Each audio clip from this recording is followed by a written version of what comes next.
اس کائنات میں کائنات کے ذرے ذرے پہ جو چیز چھائی ہوئی ہے وہ اللہ کی رحمت ہے۔ ربنا وسعت كل شيء رحمة وعلما، اگر ہم یہاں موجود ہیں تو یہ اللہ کی رحمت ہے، اگر ہم انسان ہیں تو یہ اس کی رحمت ہے، اگر ہمارے پاس سر کے بالوں سے لے کے آنکھ اور اس کے دیدے، زبان اور اس کی قوت نطق و گویائی، ہاتھ اور اس کے پکڑنے اور بطش کی قوت اور اس کے مختلف افعال و حرکات، میرے پاؤں، ان کا چلنا، یہ سب اللہ ہی کی رحمت ہے۔ زمین کا بچھنا اس کی رحمت ہے، آسمان کی چھت کا ہمارے سروں پہ قائم رہنا یہ اس کی رحمت ہے۔ جو کچھ بھی اس کائنات میں ہے محض اللہ کی رحمت سے ہے، اور یہ اللہ تعالیٰ نے اپنی رحمت کا ایک حصہ زمین پر اتارا ہے، 99 حصے اللہ کے پاس ہیں۔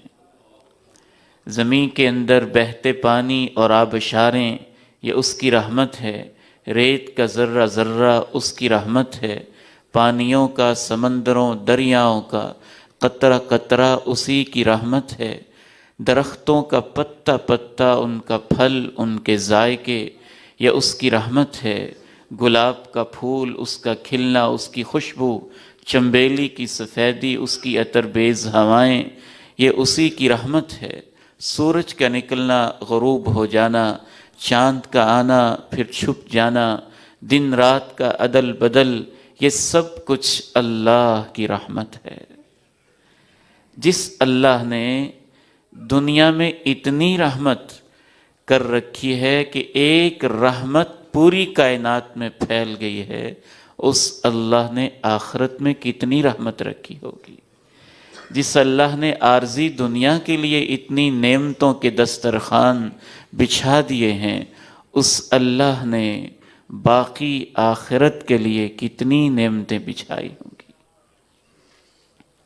میری ماں کی ممتا یہ اس کی رحمت ہے، میرے باپ کے سینے میں دھڑکتا ہوا دل، اس کی شفقتیں یہ اللہ کی رحمت ہے، حتیٰ کہ اللہ کے پیارے نبی صلی اللہ علیہ وسلم نے ارشاد فرمایا کہ ایک رحمت جو اللہ نے زمین پہ اتاری وہی رحمت کائنات میں تقسیم ہوئی، حتیٰ تعطف الوحش علی ولدها،